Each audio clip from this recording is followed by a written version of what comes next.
We're at Phnom Penh, and we were in Taya, Australia, which is the main headquarters, and that was going to be my base. We had a laboratory there next to the RAP, so that was to be my base. So we settled in, although I had my sergeant arrived there about 4 weeks before, and I replaced someone and he'd left, so I just took over their bed space and things like that. A little bit different because he'd been living out with locals the whole time, so I was the only person in the barracks with a stretcher. Everyone else had proper beds because he never slept at home. I ended up with a stretcher on blocks, which was a bit uncomfortable. It took me 6 weeks to get a proper bed or something. Compared to the others, I was still really tough.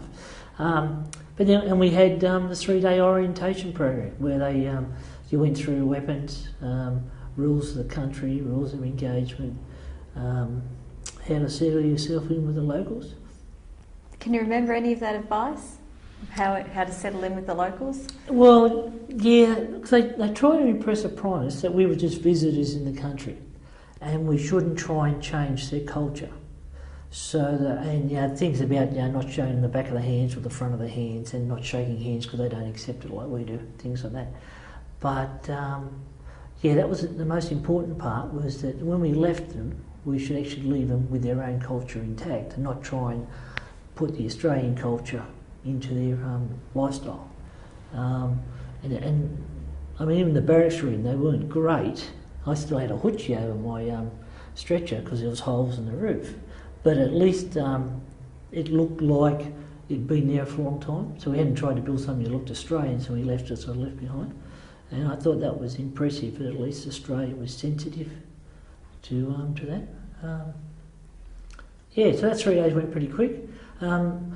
It wasn't too bad. I'd come out of a fairly fit environment, so it didn't take a long time to settle in. There was a little bit with the heat, but no great problems.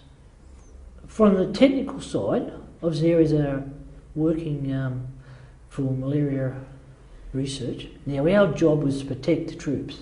And I say that because when I got there, someone said to me, it doesn't matter if we get malaria, you can do research on it. So we had to then go back through the doctor and the commander to let them know we were there to protect the soldiers and we didn't want anyone to get malaria. So change of attitude. So if we had a malaria patient, we would actually be able to identify it fairly quickly. We also did a basic health screen, full blood count, HIV screen if people were travelling, RPR, which is syphilis, and a basic chemicals screen. Because we did on-call pathology, as we called it, because path techs in the army do on-call, we also did on-call there, and occasionally you did on-call medical work, especially me because I'd come out of the hospital. I'd done more of it than, say, the sergeant who'd been in the malaria unit and done a lot of medical assistant work. So if the medic was off duty or busy somewhere, sometimes I filled in, or if the doctor needed an advanced medic, because I'd worked in the hospital as a member of the, paramedical team. We have a doctor, a nurse, a path tech, for urgent specimens and things like that.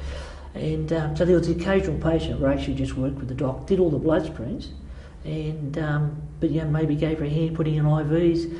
We had a Sergeant Copeland, I don't know if you met Sergeant Copeland, he had a car accident over there, and we needed to build up some splints and some weights. So I went down the gym and pulled all the weights apart and put the ropes on the bed to build that up. I'd actually done that in the army, so there was nothing new. So there was a few jobs like that. Bit of advice on the health side, because I'd actually done the health side before. And then you get the general military duties, duty officer, those sort of things. So, but my primary technical role was the anti-malaria one.